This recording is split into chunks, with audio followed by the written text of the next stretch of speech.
Markas kelompok kriminal bersenjata atau KKB di Papua berhasil digerebek dan beberapa simpatisannya pun diamankan. Penggerebekan tersebut dilakukan oleh tim dari Polres Yahukimo dan Satgas Damai Chartens 2023 pada Kamis 4 Mei 2023. Hasil dari penggerebekan tersebut, Satgas Damai Chartens berhasil menangkap 9 simpatisan KKB Papua.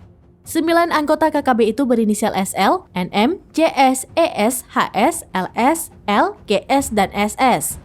Dalam foto momen penangkapan, tampak simpatisan KKB Papua dalam posisi tiarap dikelilingi tim aparat gabungan. Mengutip Tribunnews.com, Kasatgas Damai Chartens, Kombes Faizal Ramadhani mengatakan 3 orang diantaranya merupakan pelaku pembunuhan. Faizal menyebut 3 dari 9 orang yang ditangkap merupakan pelaku pembunuhan terhadap 2 orang yang merupakan masyarakat Yahukimo pada 30 April 2023 lalu. Lanjut Faizal, ia mengatakan ketiganya masih berusia 18 tahun.